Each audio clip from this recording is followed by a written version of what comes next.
vous qui êtes là-bas, Alexandre, y a-t-il des voitures sur le parking? Parce qu'à un moment donné, si ces gens-là ne paient pas, il faudra peut-être saisir.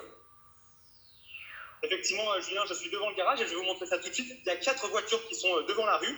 Et puis le reste, effectivement, dans le garage, on va voir plusieurs voitures. Donc là, il y a 4 voitures qui sont immatriculées Alpes Auto 38, qui sont juste devant la grande rue qui dessert le garage. Et derrière le grillage, on a ici une vingtaine de voitures qui sont aussi en attente de clients. Vous voyez, les affaires ont l'air de tourner, tant mieux, il vaut mieux qu'elles tournent, ça leur permet. On ne comprend pas que ce monsieur ne s'exécute pas, n'essaie pas d'entrer avec vous pour une simple négociation. Vous accepteriez peut-être qu'ils vous disent, je vous paie en 2 fois, etc., si jamais il n'a pas la trésorerie. Mais on ne peut pas dire, ben voilà, j'ai été condamné, la vie repart, au revoir, tout est fini. Denis Grolier, où en êtes-vous, Hervé Pouchol? Est-ce que nos amis de Alpes Auto 38... Monsieur Grolier est en ligne. Monsieur Grolier, bonjour. Merci beaucoup, vous m'entendez? Oui. Va te reculer, tête de mort. Ah, ouais, effectivement. Bonne journée. Merci, monsieur Grolier. Bon, eh bien, écoutez, je vais devoir vous laisser puisque ce monsieur m'a confié une mission. Je suis là dans 5 minutes. Est-ce qu'il y a un technicien qui serait d'accord éventuellement pour que qu'on en termine? Hervé Pouchol, Il faut que je le reprenne. Voilà. Et je reprends monsieur. Moi, ou pas personnellement, Moi, personnellement, déjà, j'ai pas je pris dis, la je tiens décision. pas. Moi, si, reprenez-le. Donc, nous sommes bien vous d'accord, demandez à la JB. ce n'est pas une caméra cachée, il est 11h52, je viens d'appeler un sympathique garagiste qui a été condamné à donner de l'argent à cette dame et qui m'a, avec, je dois dire, malice, proposé d'aller me faire enculer tête de mort. Bon, écoutez, on en est là pour l'instant, je comprends un petit peu mieux, mais c'est incroyable. c'est... Non, mais vous allez à la station-service en face, traversez. Comme ça, il y aura des gens avec vous. Traversez, allez à la station-service. Et demandez-lui de lui parler à la station-service. Allez-y, traversez. Parce que je ne faudrait pas que ce monsieur, maintenant, s'énerve un petit peu. Voilà, vous vivez tout ça en direct. Ah, ben, la vie de journaliste, vous l'avez vu, peut-être dangereuse, vu ce climat, mais rassurez-vous, il ne va rien arriver. Voilà, il traverse, il va à la station-service. Hop, attention. Et oh là là. Aidez-moi! Attendez, est-ce que quelqu'un peut sortir l'aider? Donc ce monsieur il est fou, nous sommes en direct. Allez-y Alexandre. il est comme ça. Est-ce que quelqu'un arrive? Méchant, violent, il y a tout ce que vous Alors il y a c'est tout, ça. il y a de la violence, c'est une catastrophe. C'est Une exactement catastrophe. ce qu'il est. Alexandre, c'est bon? Ça va? Alors le pauvre Dans Alexandre, le magasin. voilà, C'est rentrez dans... là, je suis en direct à la télé. Voilà. Expliquez bien au monsieur, passez-moi le monsieur de la station-service si vous pouvez. Voilà, il est complètement fou, enfin ce monsieur, enfin voilà, il va falloir aller déposer plainte bien sûr juste derrière. Vous venez de vivre ça en direct à 11h55. Ce monsieur que nous avons gentiment appelé après m'avoir insulté est sorti carrément pour agresser.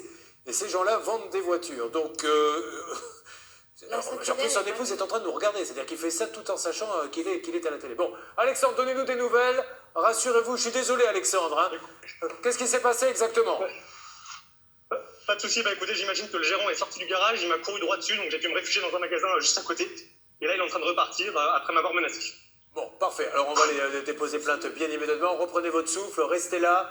Ne vous inquiétez pas, on s'occupe de vous. C'est grave, hein, là, ce qui vient de se passer. Il est vraiment pas fut-fut, hein, ce monsieur. Pardon, hein, je suis désolée, mais en plus, on a de belles images. On est en direct. Ça va faire un beau dossier au pénal avec des preuves en veux-tu, en voilà. C'est profondément inadmissible. On ne règle pas les problèmes à grands coups de torgnole. C'est du grand n'importe quoi. Charlotte, monsieur qui m'a dit dans un premier temps d'aller me faire tête de mort. Et ensuite, voilà. Il faut lui parler, Allez. monsieur Grolier, sans l'insulter. Si Monsieur Grolier, En 1 heure, vous vous rendez compte? Et Hein? que des menaces de mort.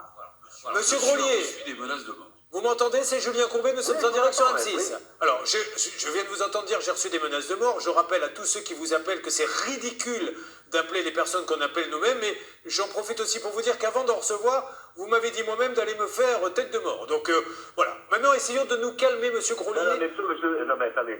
Attends, j'ai un avocat. L'affaire est... Est-ce que c'est votre avocat qui vous a dit d'aller tabasser notre envoyé spécial? Non, mais vous vous rendez compte, écoutez, tant qu'on reçoit avec des menaces de Monsieur. partout, mais je sais pas si vous vous rendez compte, c'est Monsieur, compétent. encore une fois, votre avocat, donnez-nous son nom, on va lui expliquer que vous venez de taper sur un journaliste. Non, j'ai tapé sur le... Ah ben c'était en direct, Belle monsieur. vidéo, Excusez-moi, j'ai une vidéo, c'était en direct. Il va aller déposer plainte, si ça se trouve. Dans quelques instants, vous l'avez tapé en direct à la télé. Pas n'importe quoi, je vais pas toucher. Ah ben tiens, Alexandre, il est avec nous. Alexandre, ce monsieur dit qu'il ne vous a pas touché.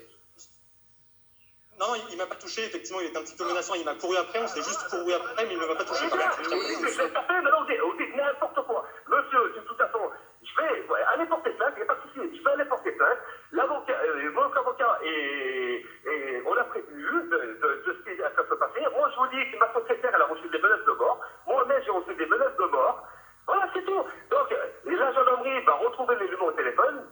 rappeler, même un numéro caché, parce que maintenant il va y avoir une enquête. D'accord. Alors maintenant, il va y avoir une enquête et c'est super, tous ces gens-là seront condamnés. Maintenant, en ce qui concerne l'argent que vous devez à Swad, puisque vous avez perdu en première instance et en appel, elle est là, Swad, elle veut savoir quand est-ce que vous allez la payer. Madame, l'avocat, on a un avocat. L'affaire va passer en cassation, parce qu'elle va être prochaine avec le véhicule qu'elle n'a pas dit.